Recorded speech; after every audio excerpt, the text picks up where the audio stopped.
Pacifica, this is Democracy Now! Es que si Estados Unidos en realidad quiere, if the United States really si quiere detener el éxodo wants to stop hacia el interior de sus fronteras, exodus from Latin America to the United States, if it really wants a serious relationship based on friendship, it has to begin by changing its own drug policy. As Colombia swears in a new hardline right-winger as president, we'll speak with Gustavo Petro, who won 8 million votes in the recent election in his attempt to become Colombia's first leftist president. The guerrilla-turned-politician will talk about the drug war, the assassination of activists in Colombia, his fears of a new dirty war in Colombia, and last weekend's attempted assassination by drone of Venezuelan President Nicolas Maduro. Then to the media-enabled musketeers. For a long time, media has forgotten about people with disabilities, or stereotyped us, which is why we started the Media-Enabled Musketeers. We've taught and equipped individuals with disabilities how to tell stories about their lives. We'll look at how a group of American and Russian filmmakers with disabilities collaborated to tell their own stories and speak with director John Alpert, who is just in Moscow playing hockey with Russian President Vladimir Putin. All that and more coming up.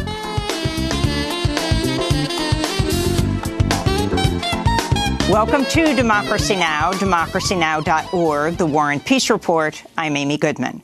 Puerto Rico's government has acknowledged 1,427 people died in the aftermath of Hurricane Maria. The figures cited in the Puerto Rican government report are from death registry statistics, yet the Puerto Rican government says it has still not updated the official death toll, which continues to be 64, a figure 20 times lower than the number of people the government is now claiming died. A Harvard study has estimated as many as 4,645 people may have died in the wake of Hurricane Maria. A federal judge has threatened to hold Attorney General Jeff Sessions and Homeland Security Secretary Kirstjen Nielsen in contempt of court after learning immigration authorities had already begun the deportation of a Salvadoran mother and her daughter, despite the two being plaintiffs in a pending ACLU lawsuit challenging Sessions' efforts to stop people fleeing gang violence and domestic violence from qualifying for asylum. Federal Judge Emmett Sullivan slammed the administration, saying, quote, "This is pretty outrageous that someone seeking justice in U.S. court is spirited away while her attorneys are arguing for justice for her." Judge Sullivan has now ordered the administration to return the mother and daughter to the United States immediately. They'd already been flown to El Salvador. They've now been flown back to Houston. The Trump administration's admitted it has still not reunited 559 children immigration officials forcibly separated from their parents at the border. The hundreds of children are still in government custody more than 2 weeks after a court-imposed deadline requiring the Trump administration reunite all the separated families. The separation of families has sparked massive condemnation and protest, including an Instagram campaign called Dear Ivanka, in which celebrities, including Amy Schumer and Chelsea Handler, are calling on the president's daughter and senior White House advisor to take action on the ongoing crisis of family separation.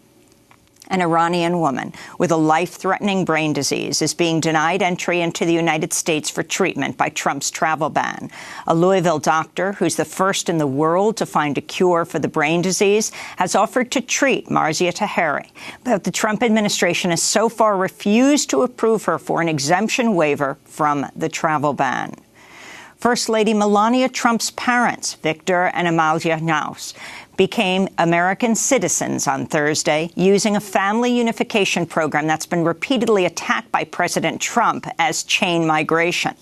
Trump has repeatedly called for an end of a long-standing U.S. policy allowing citizens to sponsor their parents and siblings for legal residency. Fox News anchor Laura Ingraham is facing a backlash after she went on a racist tirade against immigration on Wednesday night. Because in some parts of the country, it does seem like the America that we know and love doesn't exist anymore. Massive demographic changes have been foisted upon the American people. And they're changes that none of us ever voted for and most of us don't like. From Virginia to California, we see stark examples of how radically, in some ways, the country has changed. Now, much of this is related to both illegal and, in some cases, legal immigration that, of course, progressives love. Former Klan leader David Duke expressed his support for Laura Ingram's comments. Vice President Mike Pence spoke at the Pentagon Thursday about President Trump's idea to create a new military space force as a sixth branch of the U.S. Armed Forces. Just as in the past, when we created the Air Force, establishing the Space Force is an idea whose time has come. The space environment has fundamentally changed in the last generation. What was once peaceful and uncontested is now crowded and adversarial. Today, other nations are seeking to disrupt our space-based systems and challenge American supremacy in space as never before. Vice President Pence also called on Congress to allocate $8 billion for military activities in space over the next 5 years. President Trump tweeted Thursday, "Space Force all the way." In Yemen, new details are emerging about the U.S.-backed Saudi-led bombing massacre of school children in Yemen's northern Sada province Thursday. The United Nations says the airstrike hit a bus carrying children from a summer camp, killing and injuring dozens of children. Most of the victims were between 10 and 13 years old. This is an eyewitness, Musa Abdallah. This strike happened in the middle of the market, and it targeted a bus carrying children. Our shops were open, and the shoppers were walking around as usual. All of those who died were residents, children, and shop owners. The UN Secretary General Antonio Guterres is calling for an independent investigation into the attack in Yemen.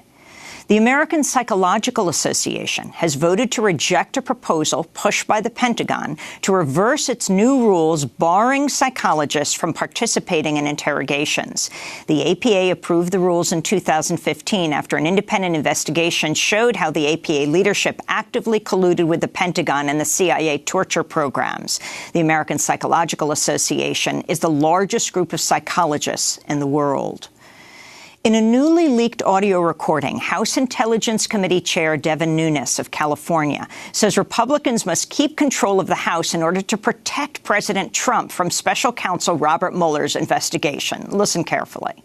So therein lies, so it's like your classic catch-22 situation where, we're at this what puts us in such a tough spot. If Sessions won't unrecuse and Mueller won't clear the president, we're the only one, which is really the danger. That's why I keep, and thank you for saying it, by the way. We have to keep all these secrets. We have to keep the majority. If we do not keep the majority, all of this goes away.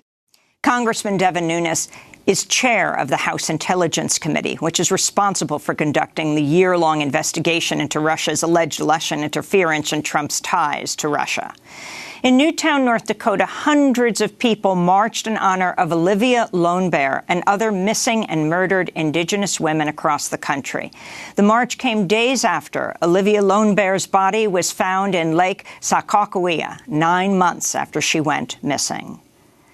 In education news, the common application used by students to apply to college will no longer ask students for their criminal histories. The move is a victory for proponents of Ban the Box, a movement to stop employers and universities from asking for criminal records. The National Football League's preseason games began Thursday night with a number of players protesting during the national anthem, kneeling, raising their fists, or staying in the locker room during the anthem. Among the protesting players, Malcolm Jenkins and Devontae Bowsby of the Super Bowl winning team, the Philadelphia Eagles, both raised their fists, while Eagles defensive end Michael Bennett walked out of the tunnel during the playing of the anthem and headed to the team bench. On the Miami Dolphins, wide receivers Kenny Stills, Albert Wilson, both took the knee during the anthem, while Dolphins defensive end Robert Quinn and wide receiver Kenny Stills both raised their fist. Colin Kaepernick, the player who started the protests in 2016, also tweeted a photo with Stills, writing, "My brother Kay Stills continued his protest of systemic oppression tonight by taking a knee. Stay strong, brothers."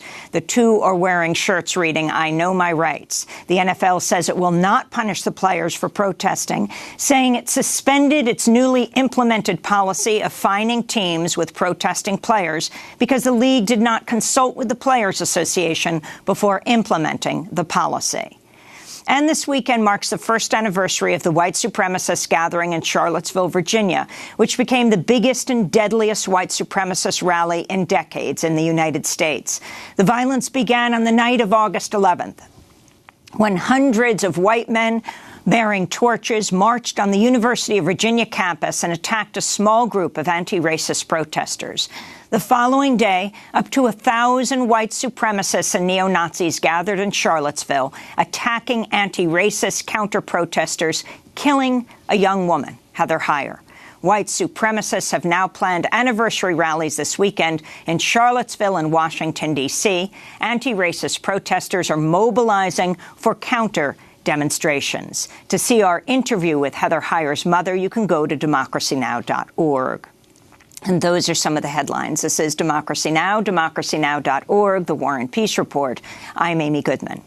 In Colombia, the right-wing politician Iván Duque has been sworn in as Colombia's new president. Duque was handpicked by former right-wing President Álvaro Uribe and has vowed to roll back key parts of Colombia's landmark peace deal with FARC rebels.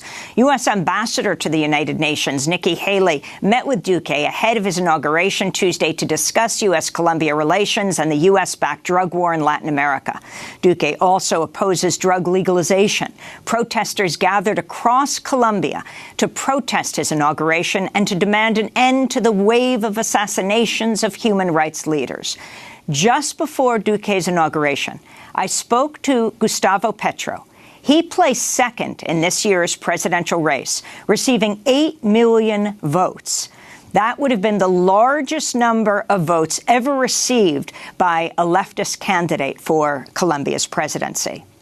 In the 1980s, Gustavo Petro was jailed and tortured for being a member of the M19 guerrilla movement. He later went on to lead efforts in Colombia's Congress to investigate ties between paramilitary death squads and top politicians. Petro is the former mayor of Bogotá and has just rejoined the Colombian Senate. I began by asking Gustavo Petro in Bogotá about the news from Venezuela, Colombia's neighbor to the east. On Saturday, Venezuelan President Nicolás Maduro was uninjured in an apparent assassination attempt when drones loaded with explosives detonated above his head as he gave a nationally televised speech. Maduro blamed right-wing opponents and the Colombian government for the attack. It is the first drone attack, attempted assassination, on a sitting head of state. I asked Gustavo Petro for his response to what happened. In general, I believe that governments try to resolve their own internal conflicts, oftentimes their inabilities, by blaming it on external actions or foreign actions. And even though there's no question about it that there is external action, that no government operates absolutely independent of international context and interests and forces that are outside of a given society.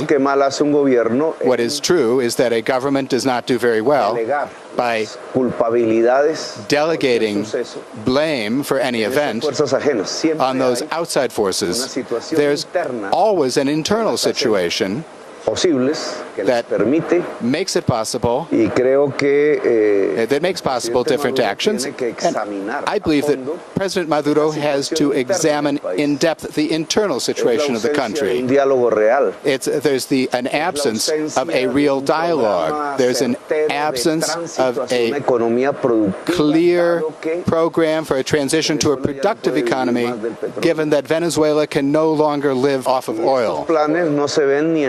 And these plans are not seen either in the opposition or in the government. A philosopher by the name of Gramsci called this a long time ago an integral crisis. The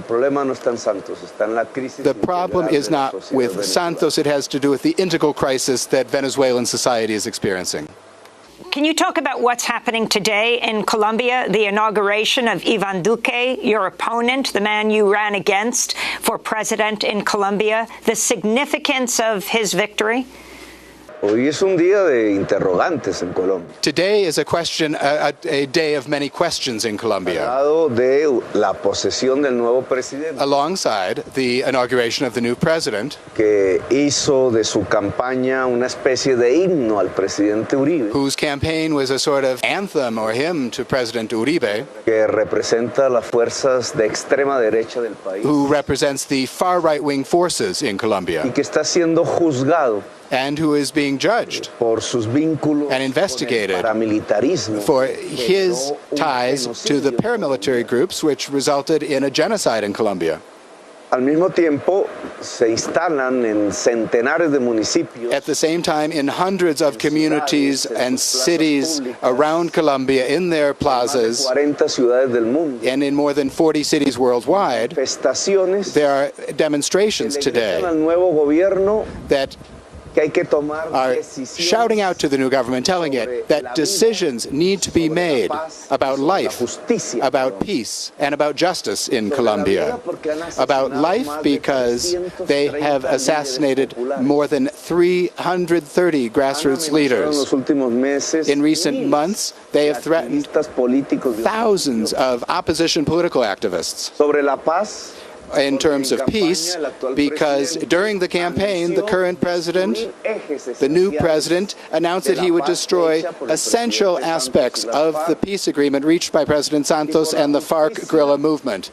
And justice because former President Uribe has been called to give testimony in a judicial proceeding for having bribed witnesses in an effort to hide his own ties to the paramilitary groups, and he has unleashed from the Senate, where he is a senator, a campaign to discredit the Supreme Court, a campaign that he had already waged when he was president. Indeed, he illegally wiretapped the communications of the justices of the Supreme Court, the highest court in Colombia.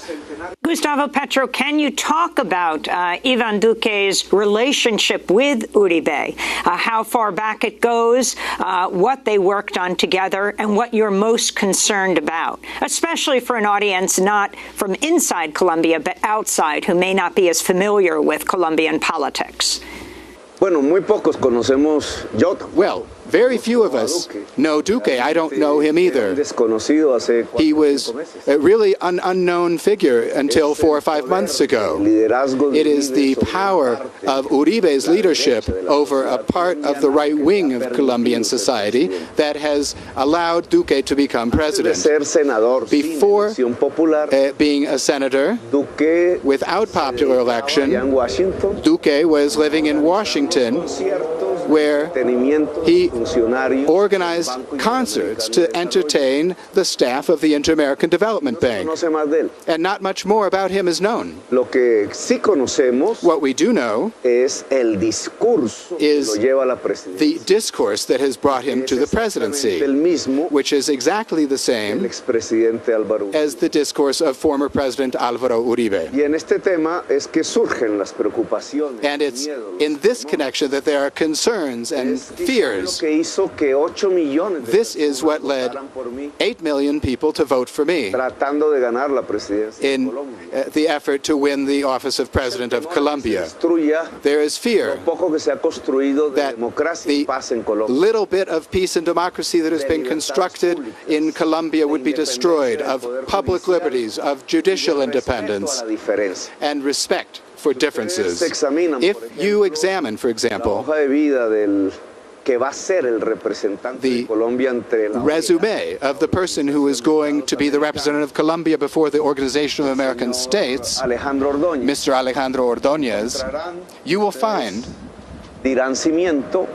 the resume of a person who is an anti-Semite, who is a homophobe and who acts on that, and whose ideology is fascist. He is the one who is going to be representing us at the Organization of American States.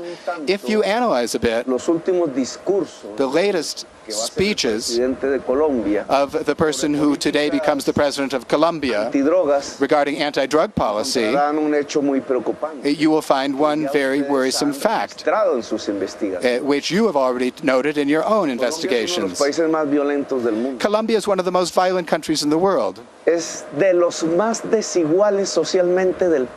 is one of the most socially unequal countries on Earth, the most unequal country in Latin America. And those have been the causes of the rise of a very powerful drug trafficking interests around cocaine.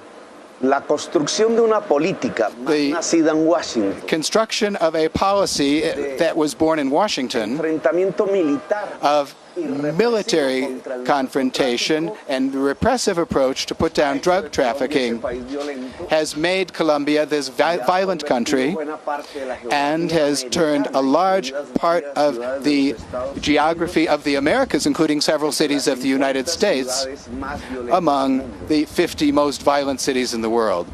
The crisis is paid for in Colombia in the form of hundreds of thousands of deaths, the destruction of Colombia's democracy, as is happening in Mexico, Guatemala, Honduras, in Central America, in Venezuela, in Brazil, in Ecuador. But the price is also paid in the United States with the new statistic of deaths from overdoses from drugs that are much more harmful than cocaine, more than 60,000 deaths. So this is the balance sheet of a failure. Mexico is moving towards a progressive policy regarding drugs, to stop confronting the drug problem from a military and repressive angle and to build a social path to emerge from the drug problem. Colombia has taken steps in that direction. When I was mayor of Bogota, we took correct steps showing, and the statistics showed that the new strategy was working. President Uribe has announced once again fumigation, jailing drug users, stepping up the military and repressive policy, following the advice of President Trump, and that path could lead our society to even greater violence. Today, we have new actors in the violence. It's not the FARC guerrillas who have disarmed. It's not the insurgent guerrillas of the time of the Cold War. It's no longer the paramilitary leaders who were extradited to the United States, not to be judged for the genocide they carried out in Colombia, but merely for drug trafficking. But there is an Americas-wide strategy directed by the cartels with roots in the United States, Mexico, Central America, and Ecuador, trying to capture the production of coca leaf and cocaine in Colombia that could lead to even greater violence than we've experienced to date. Duque doesn't appear to realize this. And in that ignorance or lack of knowledge, trying to construct a FARC in arms that does not exist today as a way of maintaining political power of Colombian society, they may.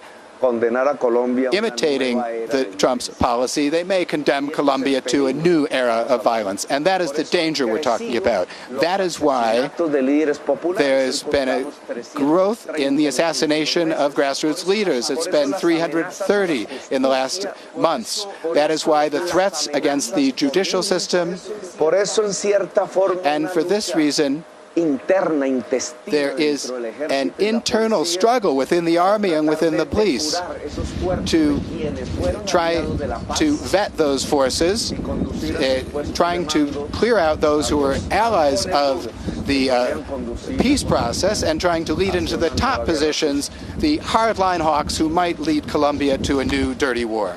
Colombian Senator Gustavo Petro, he placed second in this year's presidential election in Colombia. We'll be back with him in Bogotá in a moment.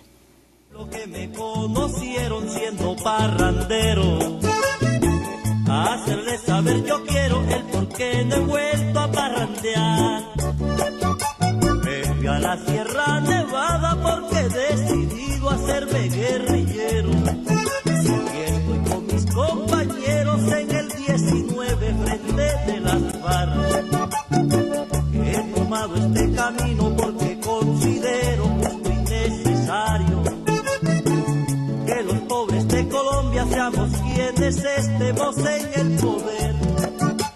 Hombre, porque ya está bueno tanta explotación contra los proletarios. Y la lucha por ser libres es para nosotros sagrado deber. Y por eso, guerrillero soy guerrillero, empuño el fusil y al combatir. This is Democracy Now!, democracynow.org, The War and Peace Report. I'm Amy Goodman as we return to my interview with Colombian Senator Gustavo Petro. He placed second in this year's presidential race in Colombia, receiving 8 million votes, more than any left presidential candidate in Colombia's history.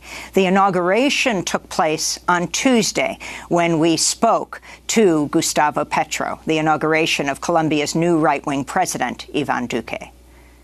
Your own aide, Ana Maria Cortés, was also assassinated in the last weeks of the campaign.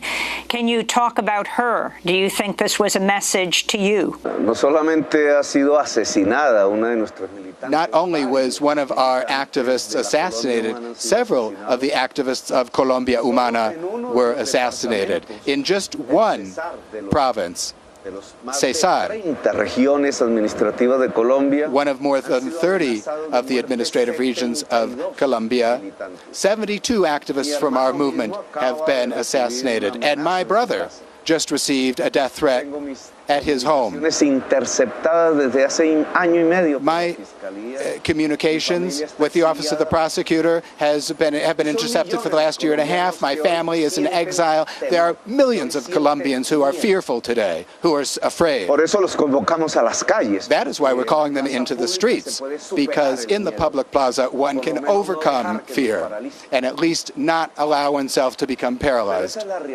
But that is the reality today in Colombia. And that is what the new President Iván Duque will have to answer to. While you lost, Gustavo Petro, you also made history with 8 million votes to Duque's 10 million. You garnered more votes than any left politician in Colombian history. Can you talk about your vision for Colombia and why you think that vision did not succeed in ultimately winning? I no longer divide politics into left and right. I think that was a relatively logical way and a relatively realistic way to describe politics in the 20th century. But today, politics is divided between the politics of life and the politics of death. Climate change worldwide separates us into two major sides. On the one hand, you have Trump, Maduro, Duque, and on the other side, you have those of us who want to respond and adapt as quickly as possible to climate change by bringing about changes in Colombian society, economy, and politics. It's life or death. What we were preaching in Colombia is that we need to build the movement of life from the standpoint of respect for nature, from the standpoint of moving from an extractive-based coal-exporting economy. We are the 5th leading coal exporter in the world.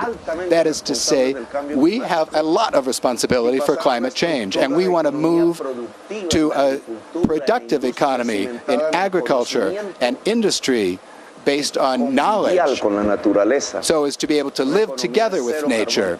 We want to move to a zero-carbon economy. These are the kinds of proposals that we put forward as the main agenda in our election campaign. That's what we want. It's very interesting that you put together Trump, Duque and Maduro, Maduro of Venezuela.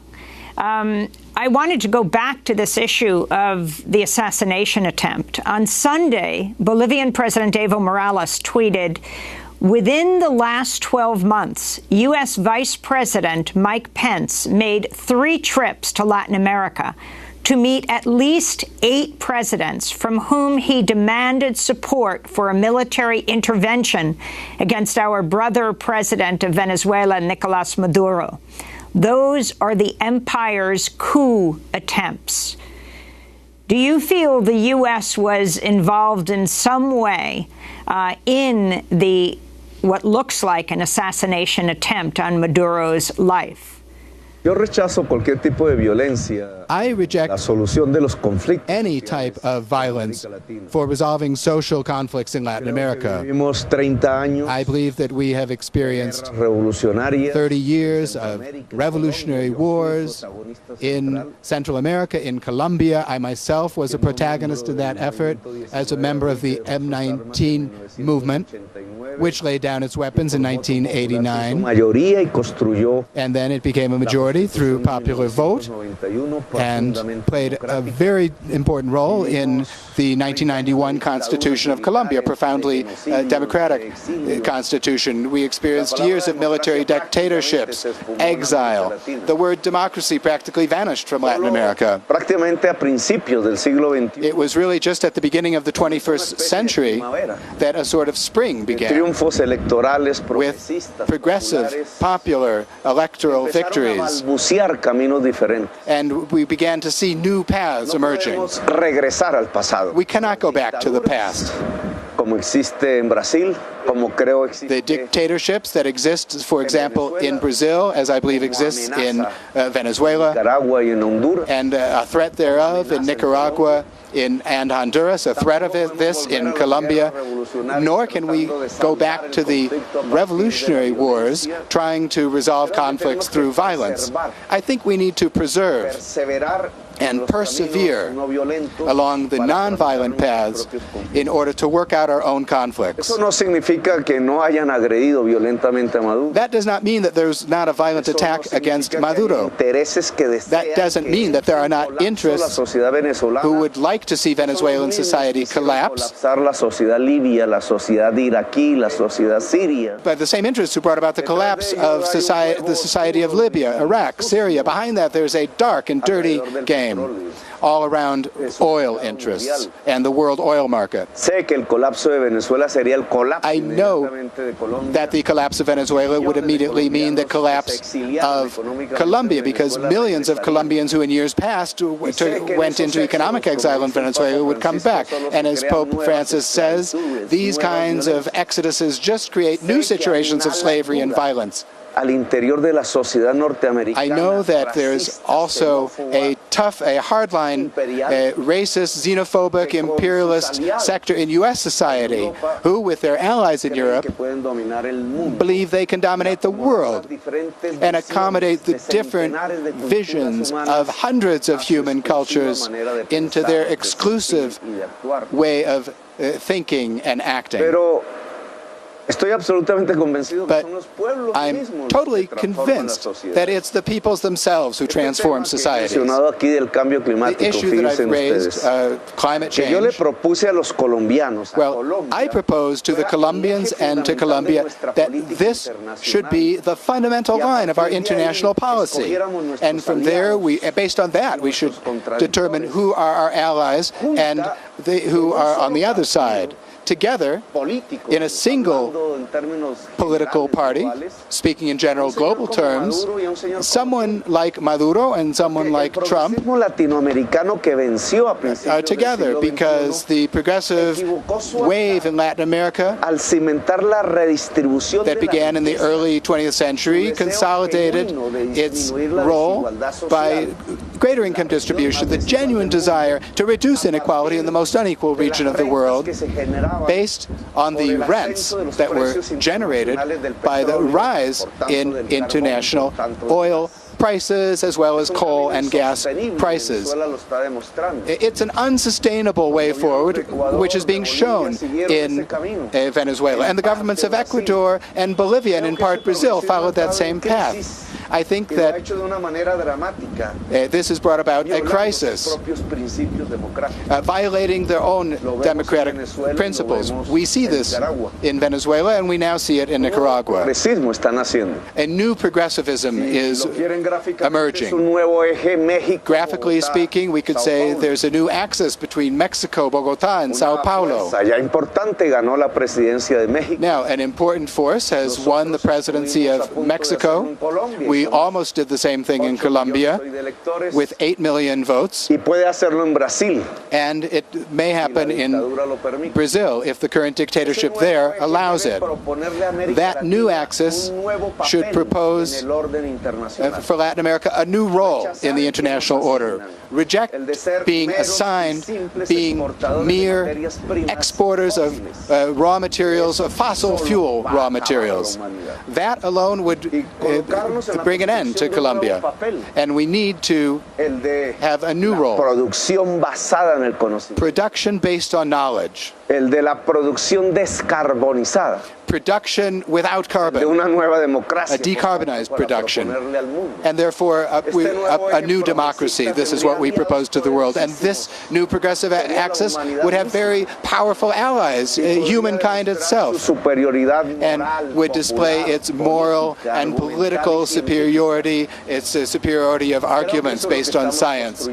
That, I believe, is what we are now building in Colombia and in Latin America.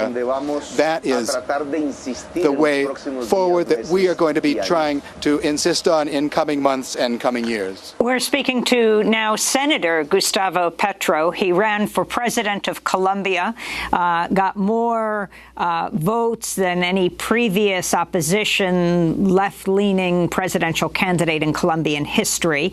Nikki Haley, the U.S. ambassador to Colombia, is leading the delegation for Iván Duque's inauguration as we speak.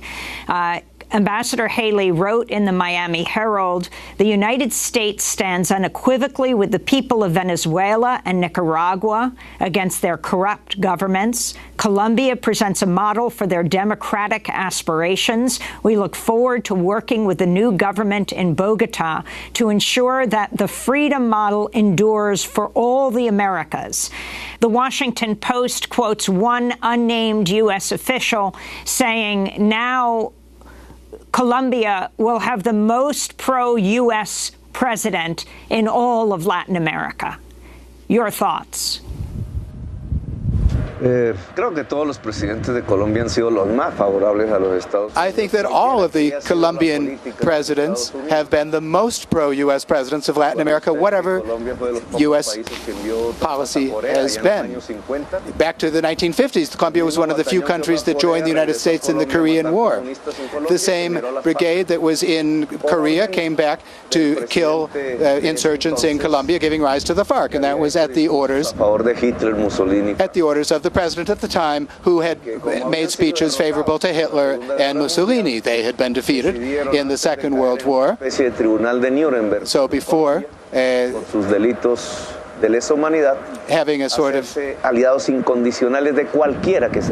rather than facing some sort of Nuremberg trial, they decided to become the chief allies of the United States so long as they would not be tried for genocide. And that has been the history of the presidents of Colombia. The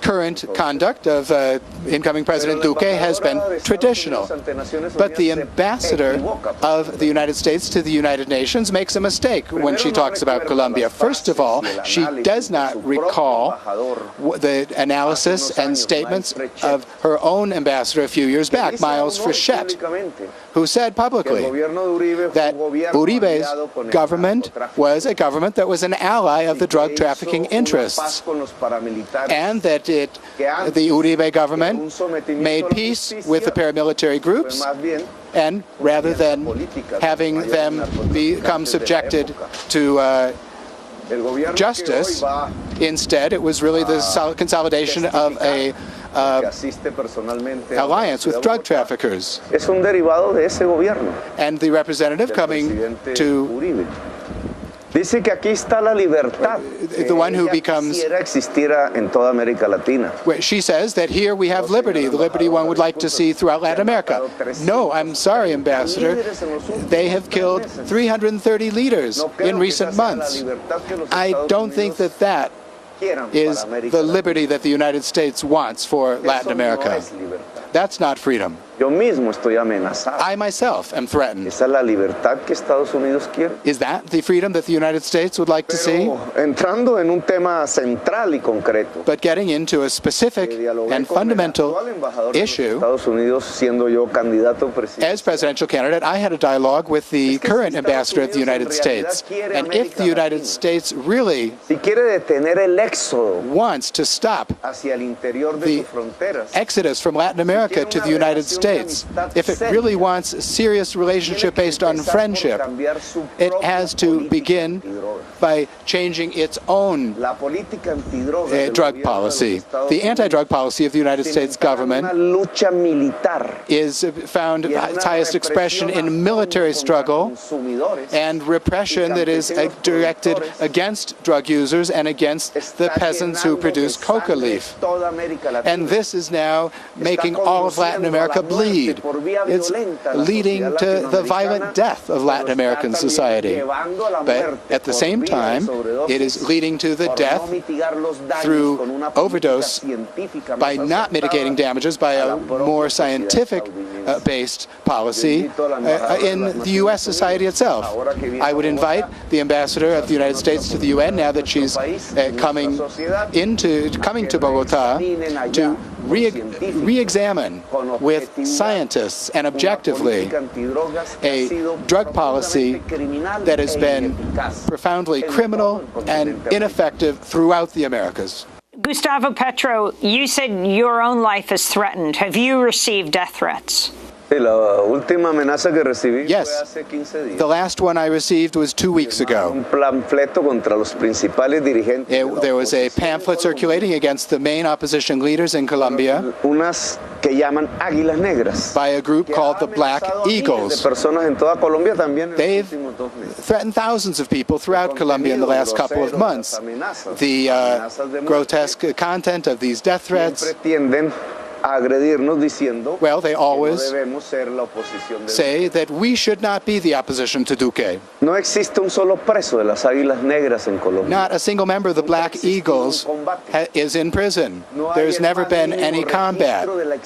There's no record of the real existence of an organization independent of the state called the Black Eagles. Del norte extremo They carry out threats from the far north in the Guajira Peninsula to the far south of Colombia, Leticia and the Amazon. organización que tenga esa capacidad. There's no organization that has such a capacity to cover all of Colombia's geography other than the state. Hechas por funcionarios públicos. The threats are actually made by public officials, officials of the Colombian state, who create internal clandestine groups.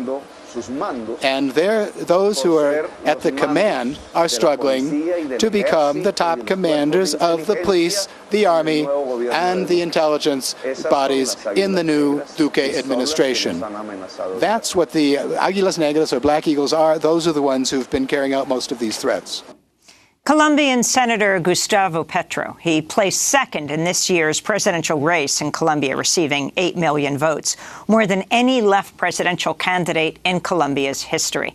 I spoke with him in Bogota on Tuesday, just before he left for the inauguration of Colombia's new right-wing president, Iván Duque. We'll play the second half of the interview next week on Democracy Now! Special thanks to Charlie Roberts. When we come back, the media-enabled Musketeers, a group of American and Russian filmmakers with disabilities collaborating on telling their own stories. Stay with us.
Samba de Igor by Igor Butman Big Band. This is Democracy Now!, democracynow.org, The War and Peace Report. I'm Amy Goodman. While tensions between the U.S. and Russia continue to heat up, one group of filmmakers has found a way to strengthen ties between the two countries through a common bond, their disabilities. A new film premiering tonight in New York follows the media-enabled Musketeers, American and Russian filmmakers with disabilities, as they make original films to tell their stories. This is a clip from the documentary All for One, Media-Enabled Musketeers. For a long time, media has forgotten about people with disabilities, or stereotyped us, which is why we started the Media-Enabled Musketeers. We've taught and equipped individuals with disabilities how to tell stories about their lives. Media-Enabled Musketeers. All for one and one for all. Or in Cyrillic. And now we are going to Russia. We're going to show our films. We're going to make films. We're going to meet our Russian friends. People with disabilities are the largest minority in the United States and in Russia. Still, disabled people continue to be underrepresented or stereotyped in the media. All for One tells the story of 35 Russians and 13 Americans who collaborated to create films about everyday issues to empower themselves, educate the public, provide more opportunities for people with disabilities. These include films about accessibility, finding love, confronting prejudice, and following dreams. For more, we're joined here in the studio by three guests. John Alpert is co-founder of Downtown Community Television Center, or DCTV, the country's oldest community media center. It's also where Democracy Now! Used to live. He's co-director of the Media-Enabled Musketeers Project. John Novick is with us. He's a filmmaker as well. His film, Don't Look Down on Me, exposes the prejudice and insensitivity he encounters on a daily basis as a New York resident with achondroplasia, which is the most common type of dwarfism. He's also the outreach manager for New York City Mayor's Bill de Blasio's Office for People with Disabilities. And Ben Rosloff is also a filmmaker with Media-Enabled Musketeers. His film, Can I Call You?, examines the challenges people with autism face as they look for love. Well, we welcome you all to Democracy Now! Talk about John, if you would, not John Alpert, who we usually go to first, but John Novick, about this project where we see you at the beginning of the film preparing your gear to go to Moscow. Oh, so talk about that particular or the whole thing? The whole project, well, this film. It really was a project. So we had two groups of people, one representatives from the United States and some from Russia, you know, some having disabilities, some passionate about disability-specific issues within the community. And we were given the opportunity to tell our stories. And what does that look like? For me personally, it was talking about, as you mentioned, my experiences as a little person, a person with dwarfism, achondroplastic dwarfism, in New York City. Ben, I'm sure, can tell you about his film as well. There was a gentleman in Russia, Kostya. He basically documents the insensitivities that he faces as a person who's just trying to park. So, you know, we have accessible parking permits for people with disabilities, and in Russia, he found that a lot of people did not respect those permits and proceeded to park anyway, and the list goes on and on and on. That was an amazing scene, but I want to go to your film Sure. that you made, John. A clip from your short film, Don't Look Down on Me, about living as a little person in New York City. It's featured in All for One. It deals with the thoughtless way that some people treat me, even taking pictures like I'm some tourist attraction. How's the weather down there? Hey, short stuff, smile for the camera. Next time you see someone who is different than you, think about what part of their day do you want to be. That's John Novick in his own film, Don't Look Down on Me. That's very painful as you're there in the subway and people are mocking you. But is that your typical experience? I think it varies on day to day, honestly. I think that over time, when I first moved to the city, I was very new, and this was something that was very concentrated, and I was focusing, you know, it happened on basically a daily basis. And I think now, as time goes on, I think I've gotten a little bit more used to it. I feel like I've gotten a little bit more hardened to it and kind of able to wave it off. But it really... You were wearing a hidden camera? I was wearing a hidden camera, yes. That was for the course of 2 days. Yes. So John Alpert, the other John, on here. If you can talk about the overall project and what you did in this period where the tensions between Russia and the United States are escalating. Russia is encapsulated as the president, President Putin, the United States as President Trump. But as you show us, there is vast populations outside of them. Yes, and I think if we leave things to our leaders, they might not lead us in the right direction. And I think as citizens, if we have the opportunity to improve our lives, to learn about other people, we should take it. If we have the opportunity to empower ourselves, and you know the power of media, if we can use that as a tool to create opportunities, we should do it. And so that was the reason why we did this project. So I want to go to another clip from the film starting in Moscow, but then the filmmakers travel to New York City. And I want to turn to a clip of Mariam Magomedova's film, navigating the New York City subway and speaking to New York City Commissioner for People with Disabilities, Victor Calise, about the subway system. As you just noticed, you know, the level between the train and the platform is not the same, so it's going to be a little bit difficult for people in wheelchairs. So it's really hard to push it.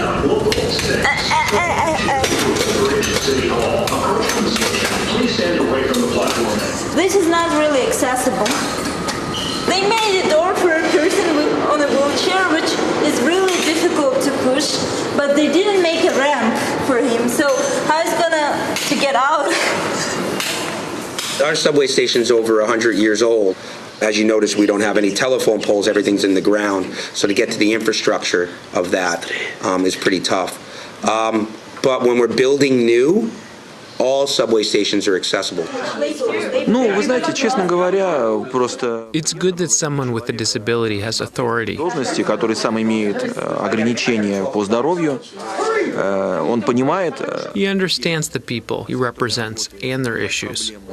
We all hope that both New York and Russia will be more accessible for people with disabilities, so we will have more chance to live happy and productive life. So that's a clip from All for One, which is premiering tonight at the Albert Maysles Theater in New York City. Mariam, she has cerebral palsy. She does. Actually, she might not have suffered from that, but she was born during a time of turmoil in Dagestan, and medicine that she needed wasn't available, and so the doctors couldn't help her. I want to turn to Ben Rosloff. Ben, you also went to Moscow, and you made your own film as well. I want to turn to a clip from the film you made before we talk to you here in studio. Can I Call You? This was included in All for One. I'm making this film to try to explore the difficulties that someone like me has searching for someone to date. Have you ever dated someone with autism? No, I have not. If you met someone with autism, do you think you would have to be different with him? I don't think so. I do know that I want to get married someday and have a family and a normal life. So, Ben, talk about the experience of making this film, being a part of All for One, going to Moscow. Well, when I was doing a documentary, that time I didn't know how to do all these things until when I came to DCTV. I had to learn new equipment, new camera equipment, and different ways to edit the video. And that time when I did the video, Can I Call You?, which was about me trying to go in a relationship with someone who's non-disabled, I had to learn some new things, like I just can't find people who are just nice to me, but someone who's honest as well. And I had to ask some people in the video which you saw about about how it works, about going on a date, and if this person is right for you or not. And what was it like going to Moscow? So when we were in Moscow, it was really nice being there. It was almost like traveling to New York City, like seeing new areas I've never been to. I mean, that time it was my first time being in Russia. Like, we showed a lot of people at the film festival our films there. I want to go to a part of the film, which is the two of you, Ben and John, turning to a conversation you had in Moscow, along with another member of Media-Enabled Musketeers, Andrew Angulo, after learning about the struggles disabled people face there. The things we saw today have been really upset. In the United States, they allowed disabled people to go to regular schools. As for Russia, they don't. They just keep them in special schools. It's sad. Yeah? You know, it's like saying no disabled people allowed. It's like no dogs allowed. I remember Ben said the nicest thing to me. You looked at me and said, "Do you think there's a way I can lift you up and maybe someone else can help put your legs straight and move your legs and we can get you back walking again?" Maybe, yeah, well, let's just test. Can you try to move your leg while on the wheelchair? My injury is in my spinal cord. You're doing everything you can, like mentally, but nothing's happening. If someone came up to you and told you, like, okay, like, today I'm gonna cure your autism, like, how would you convey to them? What would you say explaining how hard it is? Well, it's not going to be that easy. As a person who has autism, I want to speak clearly. I want to speak clearly. Sorry. Yeah, it's a problem. You are doing everything you can, and you know, in fact, I admire that. That was a part of the film, All for One, that's premiering tonight here in New York City. Now, John Alpert, you're the director of the film, but you went back to Russia recently for a very unusual event. You played hockey with Russian President Vladimir Putin in Sochi this past May. Putin playing in an annual charity exhibition along with several former NHL and NHL stars, National Hockey League stars. Can you talk about the circumstance of this in this last minute we have together?